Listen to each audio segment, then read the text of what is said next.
The virus was so strong and we didn't have anything. So it was like people coming to us and I was like, I have no idea how to help you. We started as like 5, 6 doctors and at the end it was just 3 of us. It was fear of death every day. This is Jasmine Sayyari, a doctor who walked out of crisis and built a tech company from nothing. Today, she's the founder of Chansey AI, helping people find their place in a changing job market. I didn't know anything about business. I was so basic. I wasn't familiar with the word startup. But then a year later, I realized, oh, that was a startup. I'm a founder. I didn't have a website. I was using Telegram channels because it was free. Later, I learned they call it lean startup method. And I was like, I'm going to apply for UK universities. I'm going to start networking with people. And 80 people showed up on my first year. What? Really? We have 9,000 users on our wait list. Oh, amazing. We recently launched our MVP. And one thing I'm sure is that we're growing. Now, you looking back, you've obviously come a long way.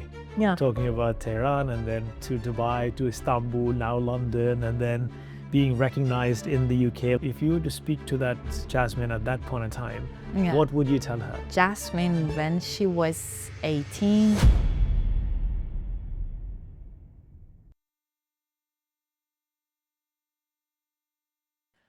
I actually grew up with a lot of Iranians. no way. Yeah, well, I don't know if you know, but I grew up in Dubai and a lot of Iranians in Dubai. So a few of my close friends are actually Iranian. One of them from Tehran, but most of them from Shiraz. Where did you grow up from? I grew up in Tehran, and you know, Shiraz are famous for being party people. Are they? So- Now it makes sense. Yeah. Now it makes sense. But Tehran was a really boring one. So Tehran is the capital, and I grew up in Tehran. It was 1992. You just disclosed your age. Yeah, wow. Cut this part. My mom is a dentist. My baba is an electrical engineer, and I have a younger sister. And like many Middle Eastern families, like you're a doctor, you're an engineer, lawyer, or family's embarrassment. Pick one of these. I can relate because I'm that embarrassment, by the way. So my baba was like, you should go to medical school. Like, we can't have an illiterate person in our family. I was like, Baba, I'm in the family. You can't have me. I'm already there. And I'm not illiterate. I have high school diploma. And he was like, no, you should become a doctor. And back then, I didn't have anything else in my mind because I was a top student and I got admission from a public school in another city. So not in Tehran? Not in moved- Tehran, okay. yes. Another embarrassment for the family, but anyway, at least it was medical school. So I had this choice of staying in Tehran, studying in a private university, dentistry, and take my mom's office, or go to another city, new adventure. And they were supporting that. They're like, okay, we are not happy, we're not going to stay here, because they were a traditional family. They're like, girls should stay with the family. And I was an odd girl, really. And I was like, no, I'm going to another city. So I was 18 and I moved to another city. I stayed there for 7 years. So back then, the only thing I could think of was like doing a residency, going somewhere remote, working, getting money, traveling to Dubai. That was there you me. go.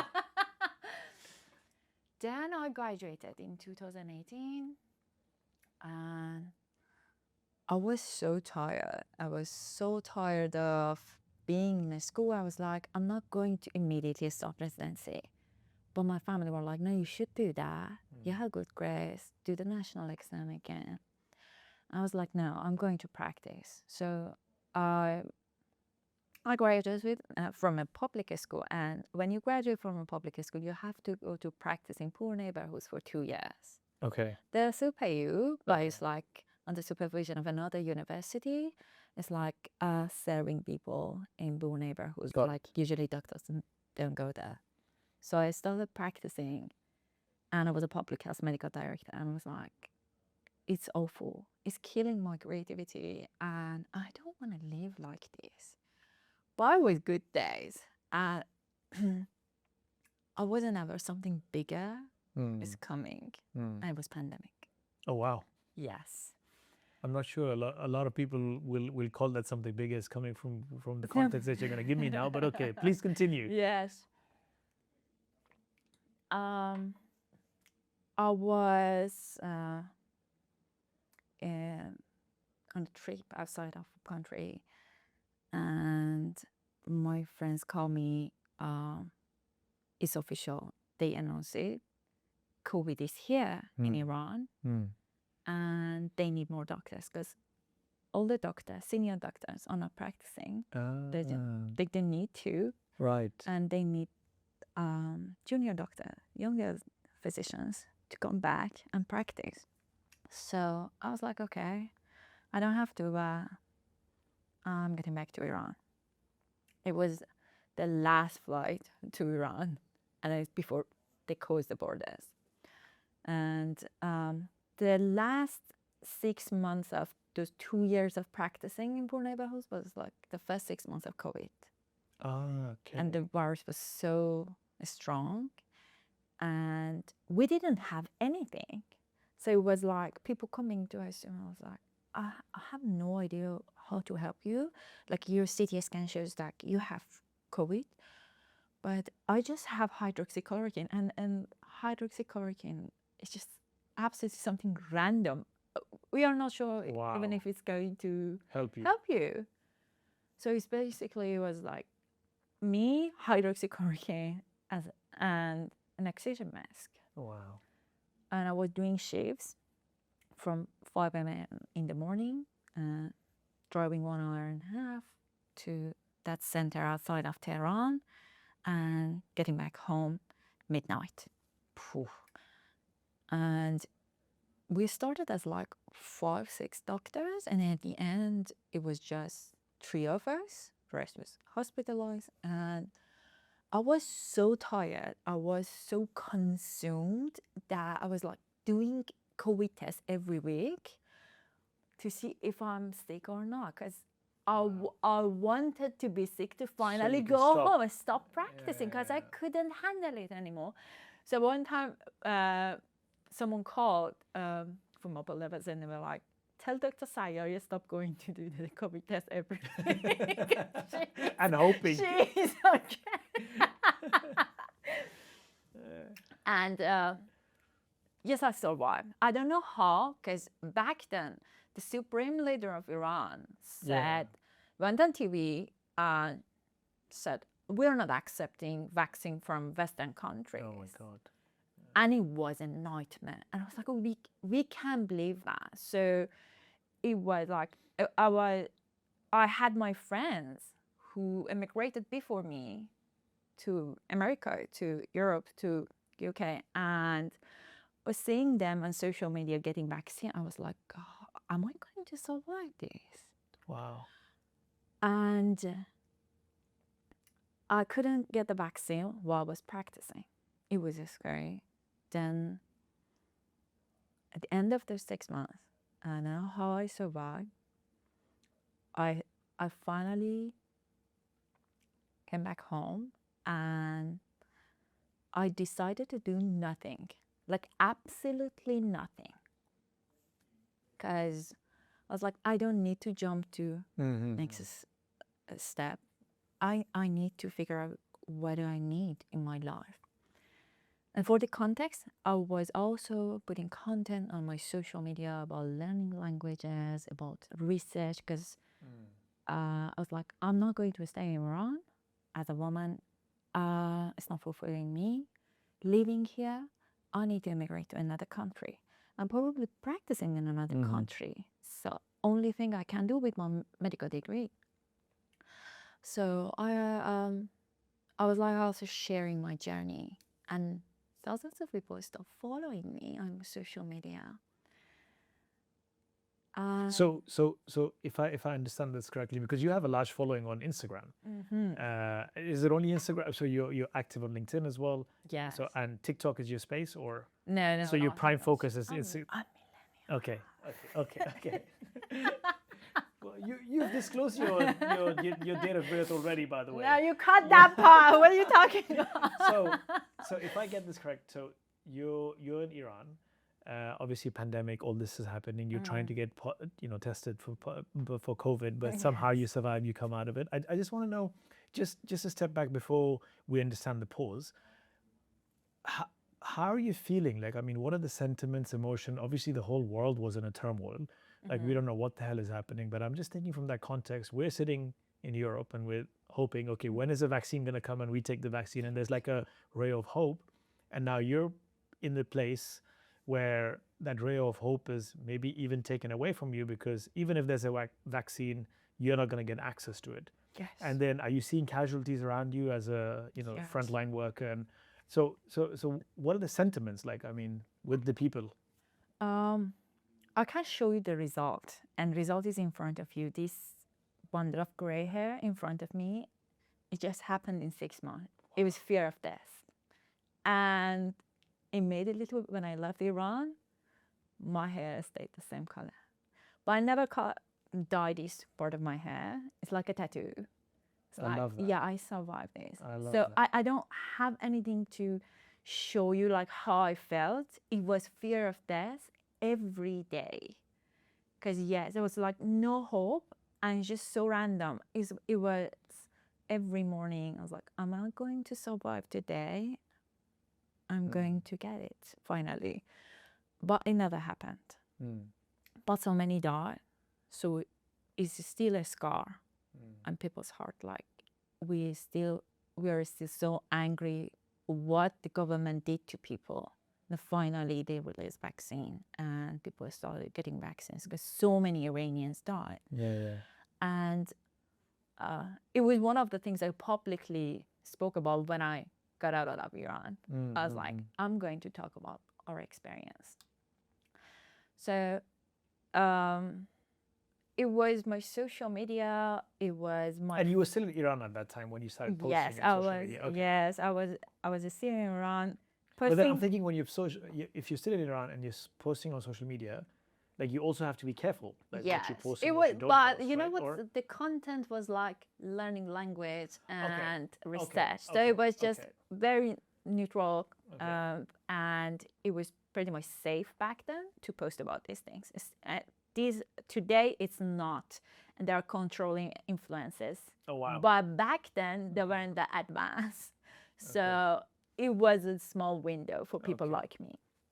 And I had my social media to meet other people, other girls, other boys like me, growing up in a traditional family. They want to do something more, and I called a friend. I was like, all the language classes are closed. Like, everything is shut down. How about we start something like an e-learning platform? And I know a lot of instructors, and I connect them to students. People I know. And I'm not sure even if I can pay you, but do you like to work with me? And immediately she said yes. Yeah. Let's do it. And back then it was like, I know that girl through my Instagram, not in person. So I skipped the part of meeting people in person in my office. I didn't have an office. I didn't know anything about business. I was so basic, and I'm not ashamed of saying it. I didn't know what is Google Sheet. I was classic medical doctor. Didn't know anything. In medical school back then, it was like, why are you looking at your phone in front of like our patient? Go to the library, get a reference, come back here and read from a real reference. I was like, oh no, professor, it's like it's still the same in Medscape. I can't do it. No phone here. Oh wow. So it was like it was the reason I was so basic in business, and I wasn't familiar with the word startup. But then a year later, I realized, oh, that was a start. I'm a founder. But only thing I brought from med school was taking responsibility. So in med school, you learn you're taking responsibility. It doesn't matter if someone is not doing their responsibility. You should deliver. So imagine you are in a CPR room, someone is dying, and you're like, oh, David, you didn't deliver that part, so I'm not doing the massage, that is my turn. It's like, do it, you're going to save Someone's, it. And it saved my business. So I brought that attitude to business. And, you know, with that kind of attitude, you also bring anxiety. And I still have anxiety. But this is the way I work. If someone is not doing their job, I'm going to jump in and deliver. And I will always deliver. Everyone knows that about me. Thank God for that. So you're building your social media presence, and you're like, okay, this is like taking off. People are following you. People are asking questions. They want to network. Yes. And then did that business or that model take off then? So did you start building on that? Okay. I was like, I can't pay people the full salary. How about doing the contract with them? And it was a smart move to expand so fast. So it was a space of not having any competitor, because the traditional ones were shut down basically because of COVID. And the new ones were still figuring out how to gain trust with customers. And I was the only one there. So I jumped on the opportunity. Amazing. And then I felt like it's not safe to stay in Iran anymore. We are getting bigger. I left for Dubai. So you did go to Dubai? Yes. Oh, okay. I went there. I was like, oh, okay. No, I want something traditional Middle Eastern kind of thing. So I left Dubai and I went to Istanbul. And it was just me with a suitcase. And back then, it was much easier for people to get a long-term visa with just renting a place. Okay. So over a week, I rented a place in Istanbul, and that randomly going to Istanbul, renting a place, turned to more than 2 years of staying in Istanbul and building my business. And back then, Istanbul was so cheap. I immediately rented a place. I decorated the whole flat. It was a nice place, and I was living with my friends in the same complex, and I had their support. So I built the base of my business in Istanbul. I didn't have a website. I was using Telegram channels because it was free. And I was still doing this. And later I learned they call it lean startup method. When you are using free things, you are working with people based on contracts instead of paying full salary, hiring all people. And later, 3-4 years later, I realized, oh, the things I was doing was right. Another thing I brought from my experience in COVID center was leading people in uncertainty. Like, what's worst case scenario? Worst case scenario is living the way you don't know if you're going to live anymore or not. Correct. If you're going to survive it or not. Correct. So pretty much the same with the startup. Because you don't know what's going to happen. You might close the business next week because it's not profitable. Or you're doing your best to make it more profitable. So I brought that attitude also to my startup. I was like, I'm gonna start it anyway. So when in Istanbul, 2 amazing things happened to me. I started building my core team and hiring more people. I started to saving money because back then it wasn't a lot. The tax wasn't much, and I didn't have to pay that much tax as a tourist because it was a touristic visa. Okay. It gave me the opportunity to save money, but at the same time, I got vaccine. Finally, amazing. Yes, thanks to the Turkish government, I finally got vaccinated. Amazing.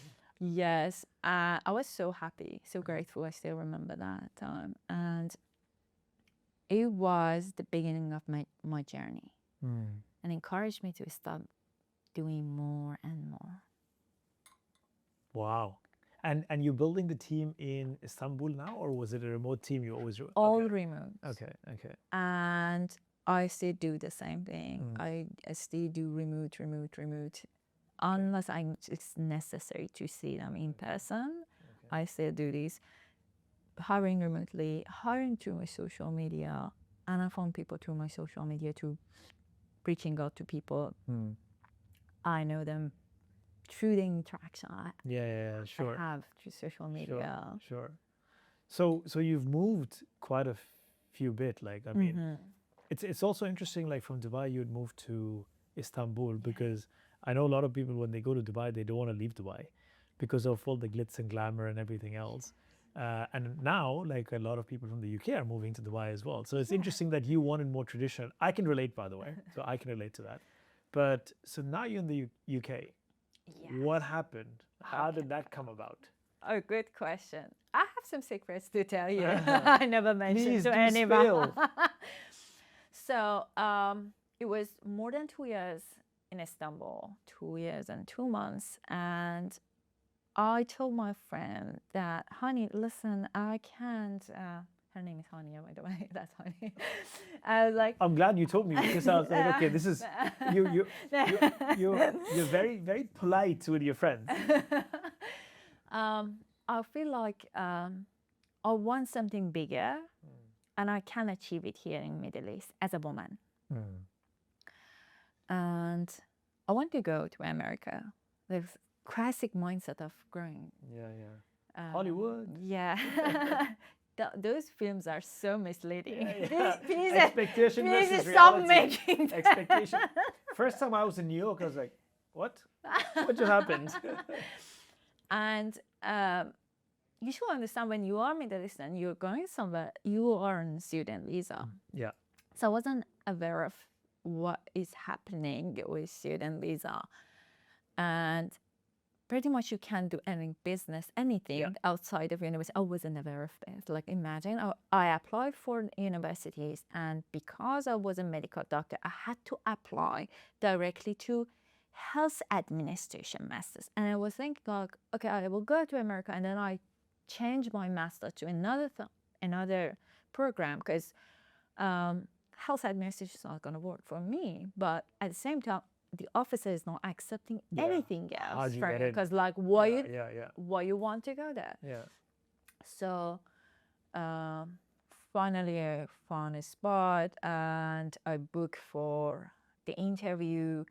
And if you were been to one of those interviews with US embassies, it's like looking at your face and you have a pile of papers with you, all hard copy. And I went there, waited for it for like 3 months. The officer opened my documents and looked at me, looked at documents, and was like, reject. Oh. I don't think you need a master. You are a doctor. That's enough education. Really? Yes. And oh wow. I went out, and my friend Honey was waiting for me outside. I was ashamed. I was like, I'm a disappointment because like I had my friends, everyone rooting for me, and I couldn't even convince that officer to talk to me for more than 10 seconds. Oh wow. And I was driving. I was like, whatever, Honey. You know what? I don't care. I went home and she was like, do you want to join us? Like, we are going out. And I was like, no, I'm fine. And I was behind my desk in my Istanbul sweat. And I was like, I'm going to apply for UK universities. And next month, I was in London. No way. Yes, I was that. What? There's a huge contrast. Yes, and That's I'm so crazy. happy that happened. Yeah. Because Everything happens look for a at reason. the estate of I'm not Everything trying to. happens for a reason. I'm comparing myself to other Iranians went there to study abroad, and they can do job outside of university. Yeah. They can do business. they can stay even after graduation. And then right now, some of them are like, we're even scared to go out Correct. or even drive to get a traffic ticket. Correct. And they send us out. I was like, oh God. You see, everything happens for a reason. Oh, it's like, okay. The universe was looking out for you. I moved to London. I found my flat, and my cat was still in Istanbul with my friend. And it was the only bad thing happened to me. I was away from her for 4 months. Oh. And it really affected my health. Oh. Yes. I'm not an emotional girl, and not at all. Super independent, but oh my God, my cat is my love. Hey, I can relate. So growing up, we grew up with like at one point we had like 9 cats. Oh, Because my dad loves cats, and we grew up with cats, so I can relate. Okay. Yeah. That's my dream life, having 9 Yeah. cats. Well, you can do it in the UK. I was too young. I don't know if I want 9 cats now, though. It's too much responsibility. So I started my master's at Kingston University. And it was perfect for me. Innovation management and entrepreneurship. It was exactly what I was doing. So for the context, I had my first startup, part of studies. And I started another thing, selling design notebooks to people with ADHD. And then it was a small business. And then I moved to web services. I started having my own technical team, and we were designing websites and web automation for pharmaceutical companies, because it was our customers were in healthcare.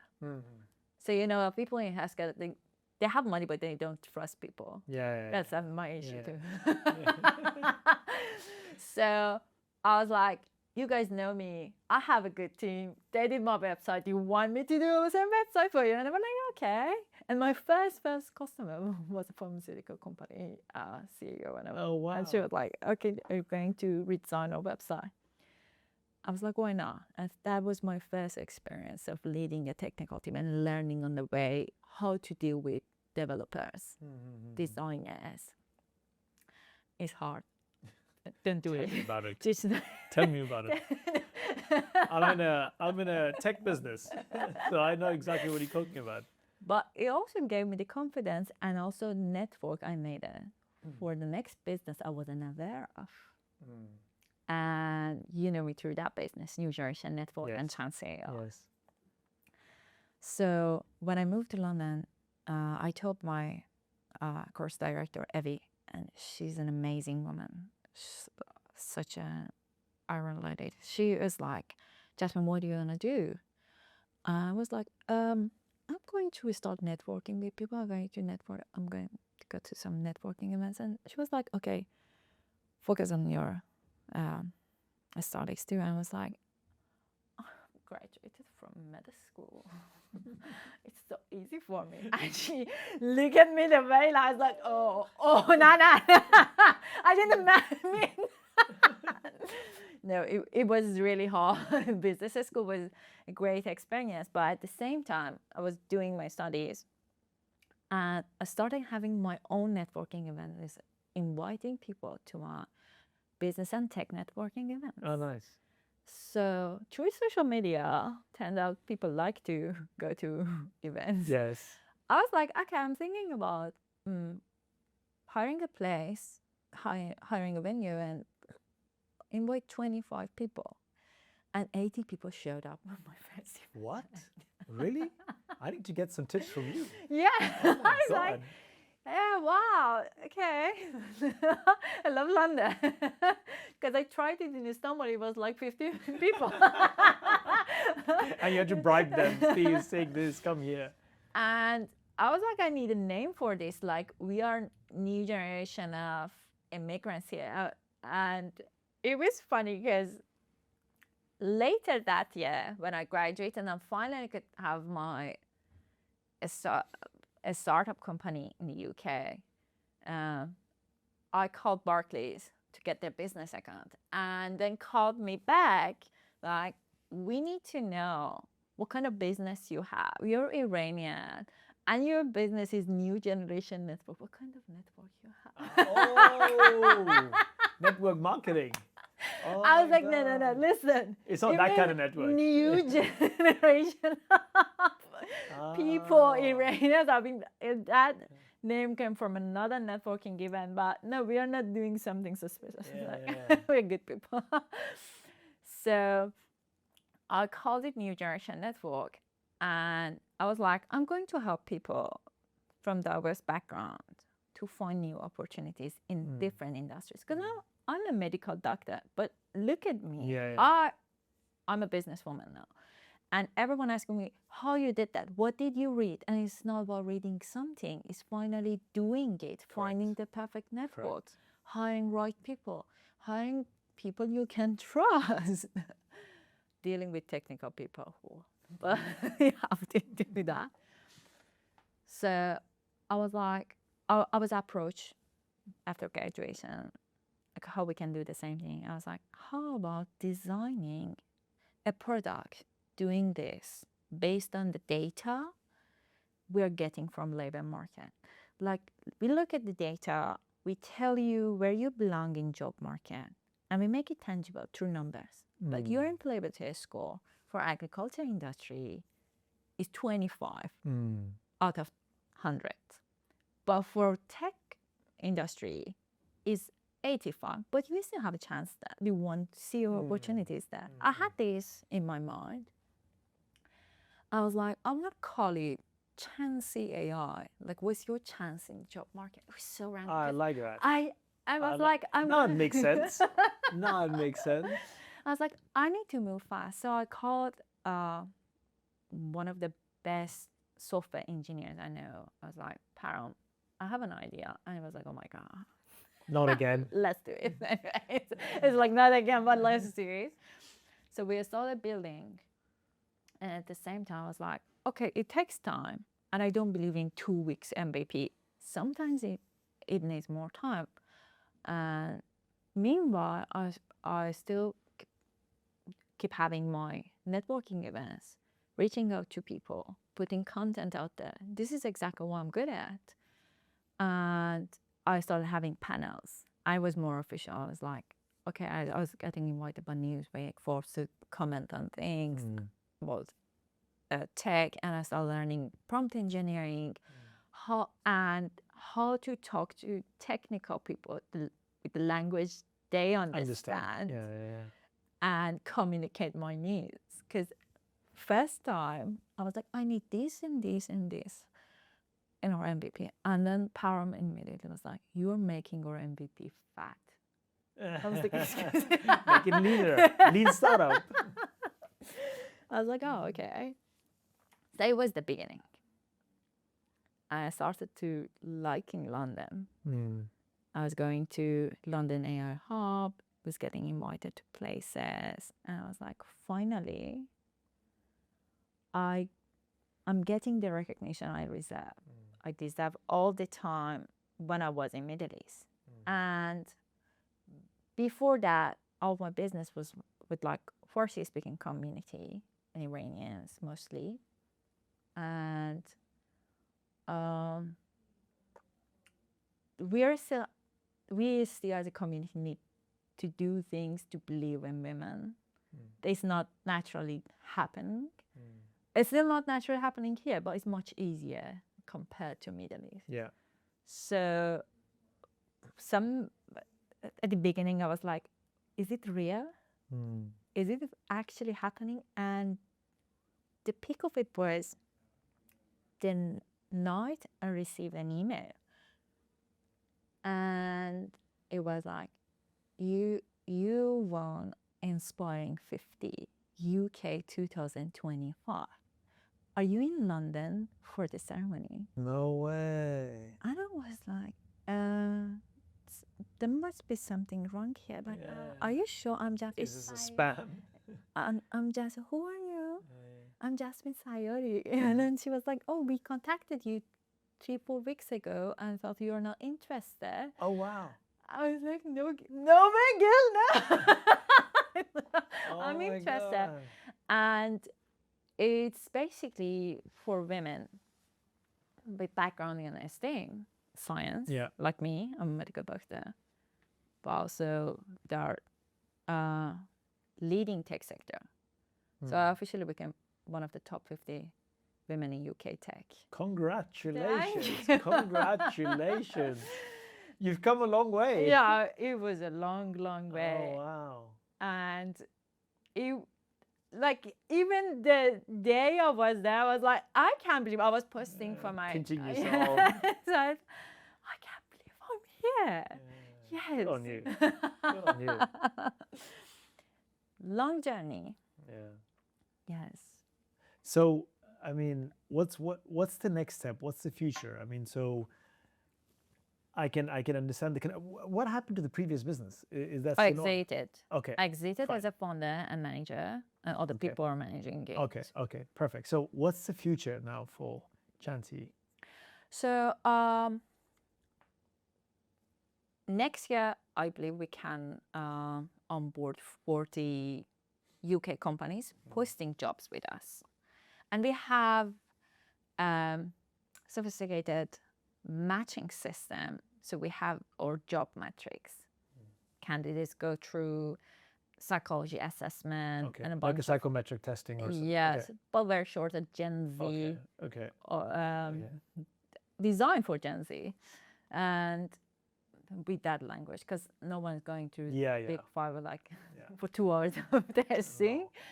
We designed that, but we're also looking at labor market data and then give people their employability score. So we have this system of matching people with our jobs, and we believe we're going to be ready to onboard 40 UK companies for the next 12 months. And we have 9,000 users on our wait list. Oh, amazing. But turned out it's super expensive to onboard them, and they do the test for free. So that's the bottleneck for us. We're figuring that out. We probably solved that issue for our MVP, because we recently launched our MVP. And we had a small party in London for it. We believe we should improve our MVP. At the moment, we have JP Morgan and Barclays through different programs helping me with the startup.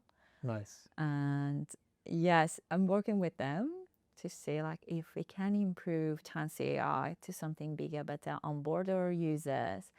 And one thing I'm sure is that we are growing 100%. What I have in mind for the next phase, a bit different from what we are doing. We want companies to use our system to upskill and reskill their current workforce as system for internal mobility. So you understand what is internal mobility for your audience. Internal mobility is for internal hires. So in the next 5 years, and I'm sure you're familiar with these numbers, AI will destroy 92 million jobs, but 170 million new jobs will be in the market. And we can't just throw away our workforce. We have to upskill them. And 100%. I'm talking about millions of people. 100%. So upskilling is a big part of any career platform we are going to have for the future of work. And Chansey AI is not just giving people their employability score, also give them their customized roadmap to improve that score, because it doesn't make any sense. And it's very confusing for people because job market is changing all the time. And I always say this, college students' dream job won't even exist when they graduate. That's crazy to think. That's crazy. That's crazy to think. Because back then it was... Things are moving just so fast. It's so fast. And I was like, it's crazy. People getting laid off all the time, back and forth. And they're like, we don't know what to do next. And I asked them, should I start learning coding? And then other things. Vibe coding comes in, and there's coding is also irrelevant now. It's crazy. That's crazy. So upskilling is very important, and we should consider that. The way we are showing job opportunities to candidates right now is based on what they search on LinkedIn or any yes, job anyway. portal. Yeah. Well, how a candidate is supposed to search something that doesn't know it exists? We should also change the way we show opportunities to candidates. And I believe we can do that. And that was my problem. So I did deep market research before starting building Chansey AI. And I even went undercover to interviews. No one hired. 3 times found that. So I borrowed my first assistant CV and put my name there and started applying to jobs with my assistant CV. Because I was like, guys, no one hired me. Because I was like, I'm going to go to interviews to see what is happening at the moment in the UK job market. And 3 months, and I'm a very confident girl, and I'm a very confident business developer. After 3 months, I was like, it's so depressing. No one should go through this. So I realized we should change the way we show job opportunities to candidates, and then we ask them for the skill set, and then we don't show them how to get there. It's so confusing for them. We should change that. That's the whole plan for the next 12 months and up to 5 years. Turning it to a big B2B business, but also at the same time having our B2B2C business model working with candidates. I love that. And Thank you. really, there's a true disruption, especially with the whole AI revolution. And Yes. AI a couple of years was one thing, but now AI agents. And the reality is, and which is also scary to think, like I keep thinking about this like almost every single day. Like all these jobs that are being displaced, people are also not backfilling the roles. People are not being displaced because they were not good. It's just that there's no requirement anymore. So if you're laid off, like people are also not backfilling the roles. Yes. And that is where this upskill opportunity like is so huge, because you're right. I mean, what's going to happen with people? Like, when they're going to be left without jobs for the rest of their life? Like, how's that even possible? So it's also very interesting to think, okay, what are these so many new jobs that are going to be created? And it's also, I think it's also important you talking about that, because if you look at all the different revolutions, from agricultural revolution to industrial revolution, technological revolution, now there's a new wave of technological revolution. Every single revolution, we've lost jobs, but many more jobs have been created. Yes, So it's a fact. I mean, if you go back in history, it's a fact. But how do we cater and how do we solve that problem? So I'm glad that someone is doing it. Someone should You know, do and it. well, 100%. What do you think? I mean, how much of an impact you think you can create being in London? Do you think London gives you that space and that ecosystem to be able to create something like this? Based on data, London is the AI hub of the Europe. Yeah, And that's correct. so true. Correct. And the access you have to resources, access you have to hubs, access you have to people, events you can go, people you can, like, it's exceptionally amazing. I don't have anything against UK tech at the moment. I'm rooting for it, and I love to contribute to it. And I feel like some people can't see it, but especially when you are a person of color, this is an amazing place to be. It's still one of the places that people value diversity, and they can understand it. So one thing I'm going to tell you, Iranians are very diverse. So we have different ethnic groups. What I did, I started hiring with one rule. With the same CV, I will hire someone from a smaller city near borders compared to someone from bigger cities. Because usually people avoid that. They have accent. They are not as sharp as city boys and city girls. That's so true. But like, if you want to be superficial, people consider that. And then if you are living in bigger city, like if I need you, the office, the immediately they're gonna join you. But I was like, no, I'm not going to do that. I'm going to use this rule as a positive discrimination policy and hire people from smaller cities. And they became the backbone of my success. They're loyal. They are staying with you the worst time your business go through. And I truly understood the value of diversity. Because back then I had from all different ethnic backgrounds in Iran, instead of just having Persians from Tehran. You know what I mean? Yeah. So if you are from a big country, Iran is an 88 million population country. I'm ethnically Indian, by the way. Yeah. So we're like, you know, largest or second largest population on the planet. Yeah. Diversity. So I can relate to that. But also, I mean, now looking at London and the UK, London specifically, like that diversity you're talking about, it just tenfolds.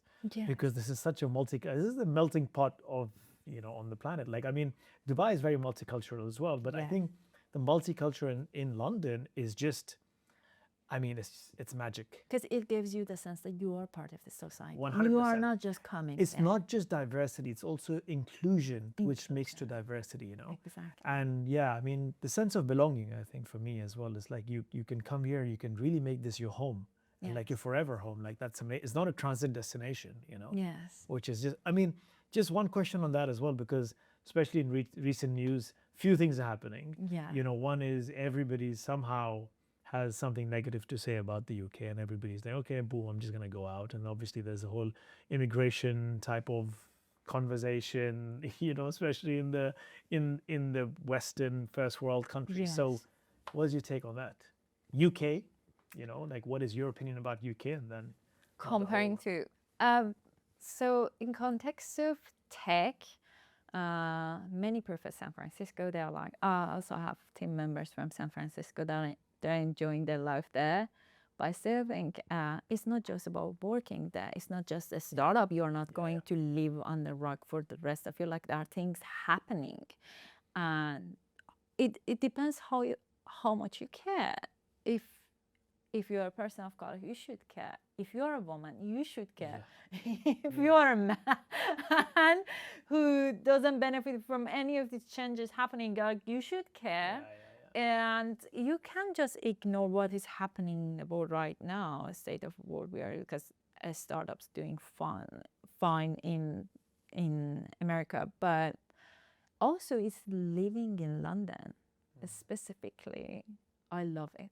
Like I mean, the 1,000 years of history going out there, like you has a soul. It has a soul. You just bored. You are going to Royal Opera. Like hello. The quality you get, and everything about living here, but at the same time working here. But it's expensive, and I can understand. It's not a thing you can do as a first-time founder. And sometimes if you want to raise money, it's harder in the UK to convince people or British investors to invest. At the moment, I'm not raising. I'm fine with my own investment and my own startup. And I'm waiting for the revenue to start raising money. So it makes a lot of sense for me. I'm happy. Probably if you ask me 2 months after my fundraising, I'm like, No, you never know. You never know. Positivity is important. Maybe you've closed a fund, you're earning more money, and everything is just it changed. Depends. Yes, please, people, if you're listening, pay me $500,000. Yes, so I'm there you gonna keep commenting positive on it. You've anyway opened a new bank account with NatWest, so maybe after this we could put your I should account details and sort codes. I should contact Barclays actually, because I have business account with them. I'm like, yeah, guys, I promoted you. What are you gonna do about it? There you go. Yes. So there are other qualities. It's not just being pure tech, and it's so crazy. People are like, and I'm so happy I didn't have my LinkedIn when I founded my first startup, because the culture out there is so crazy. It's a bunch of young men that are like, we sleep in our office for 48 hours to deliver. No, what? No, that's not it. That's not the lifestyle you should have. It's okay to work hard. Sometimes I work 10 hours a day, some over weekends, but it's not like something I'm proud of, like putting out there as a guideline to how to run your startup. No, you can't. And it's only you. If you want to do that, it's the wrong expectation. Don't expect it from other people, because in long term, you're going to lose good talent. 100%. 100%. I completely agree. Now, you looking back, you've obviously come a long way.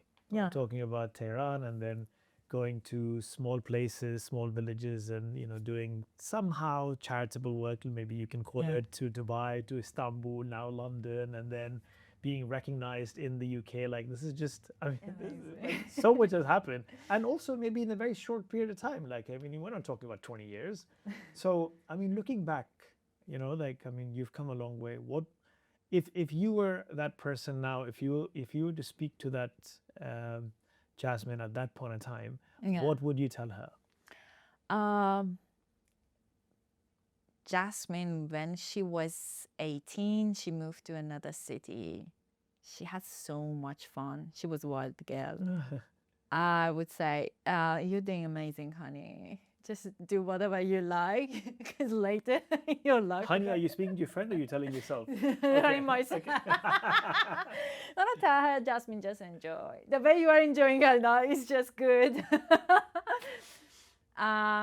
Never slow down, because later in your life, you're going to work really hard.